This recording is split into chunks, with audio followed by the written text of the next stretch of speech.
Back to the daily grind. Thanks for checking out the channel. Make sure to hit subscribe if you're new and hit thumbs up if you're not a baby back bagel biting bitch boy, cause you know what time it is. It's full time. MMA. While Dana White was speaking at the post-fight press conference, he was also asked about George St-Pierre vacating the middleweight belt, and I've got to say this was probably the most interesting part to me of the whole post-fight press conference as far as Dana White's interview was concerned, because he changed his tune, which, I mean, we've seen that before. It's just, he's just like over it, you know. He before George St-Pierre won the title, Dana White was one of the guys that said, yo, if George St-Pierre doesn't defend the belt versus Robert Whittaker, I'm gonna be pissed. Well, when they asked him about it tonight, he was like, yeah, I thought I was gonna be pissed, but I'm really not. I mean, I knew George St-Pierre wasn't going to wasn't gonna defend. I don't think any of us here are surprised that George St-Pierre didn't defend. But this is very interesting to me, because everybody aside from George St-Pierre and his stands are kind of under the impression George St-Pierre just fought Michael, and that's another thing. Literally in this interview, Dana White said word for word, you can read it at the bottom of your screen. He said, you know, George St-Pierre didn't want to fight Tyron Woodley, he didn't want to fight Wonderboy Thompson, he only wanted to fight Bisping, and now he's out. So now, the reason George St-Pierre, actually Dana White gave us this, is the one that broke this to us. Dana White said that George St-Pierre had the colitis. Then George St-Pierre came out and said, you know, due to this colitis, I'm going to vacate my belt. So my thing is, if everybody knew George St-Pierre wasn't going to defend his title, if everybody knew he only wanted to fight Bisping, where the fuck is this colitis coming from? No one could have predicted that. Or are you guys telling me that he's faking a serious injury? Because if so, that's kind of weird. You know what I'm saying? That because Brendan Schaub, I mean, just literally everybody. Nobody expected Dana White to, I mean, nobody expected George St-Pierre to defend his belt versus Robert Whittaker.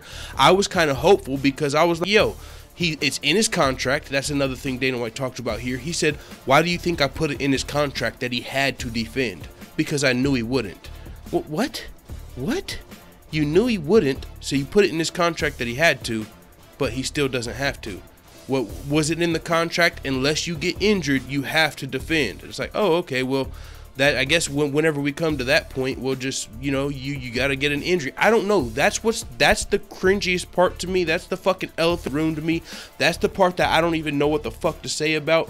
Everybody knew George St-Pierre wasn't going to defend, but now he's got colitis. You know, that's his excuse. So my whole thing is this colitis real, or is this colitis like faking a serious injury?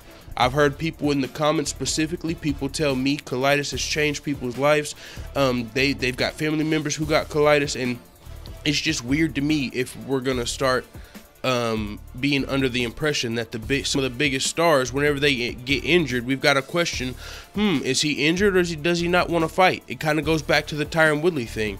You know, people are saying, how are you going to fight Nate Diaz, but you couldn't fight a Colby Covington? And it's like, well, because I can fight Nate Diaz injured, but if it's anybody else, I'm going to have this surgery. That's literally what this reminds me of. We all know Tyron Woodley wants the legacy fights. We all know Tyron Woodley wants to be a household name, to, you know, grow his brand, become one of the best fighters of all time. And if Colby Covington doesn't do that for him, the only way to, you know, get it off of your back and have everyone kind of get off of your neck is to say, yeah, my fucking shoulder's injured. Same thing with GSP. The only reason to give us that, yeah, I can't, you know, I would love to defend. I'm really one of the best pound for pounds ever. I would love to show you guys and be the actual top contender at middleweight, but I've got colitis. You know what I'm saying? So now when I heal up, we'll see. He vacated like literally 31 days after he won the belt. He could have healed up from his injury and then fought Robert Whittaker or Luke Rockhold. But it's like, no, I don't even want to chance that, man. After I heal up, I'm pretty sure I'm not going to be able to come back to 185. He said he didn't want to stall the division. Well, if there's an interim champion, the division's not stalled. He can defend the belt because you're injured. Robert Whittaker was fine with defending the interim belt. Do you mean to tell me you think Robert Whittaker's got a problem fighting Luke Rockhold and then fighting GSP? You think he would rather fight Luke Rockhold and then Kelvin Gastelum? No, he would be fine with defending that interim strap and then getting the GSP fight. But it's looking like GSP's like, nah, I'm not tying myself to Robert Whittaker, even though that's what the fucking contract was supposed to have done. But colitis got him out of the contract and the Whittaker fight. And since everybody kind of predicted this, no one could have predicted the colitis. Maybe they just predicted some other injury or something. I don't know.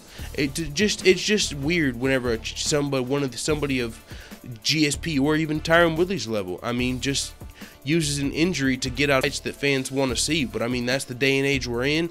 No one's gonna buy anything less. You can't question injuries, and that's what's so weird to me. You can't question a medical diagnosis or an injury, even when it's this fucking skeptical. Even when you're this skeptical, it's like, yeah, but you don't want to question their medical history, even when they're giving you every fucking reason. Even when Tyron Woodley says, I'll fight this guy but not that guy because I'm injured, but you can't question it because, you know, he said, I think he can get a proof from his doctor. I mean, I literally, come on, who the fuck hasn't went to work? Who the fuck hasn't got a doctor's note? You know what I'm saying? Who can't get a I'm done talking about this subject. I'm just fucking surprised that Dana White came out and said that he knew GSP wasn't going to defend. Changed his tune a little bit, but it is what it is. And when you're a fan of the fucking UFC, the ultimate fighting circus, it is what it is. Let the full-time family know what the fuck you type in the comments. I'm out.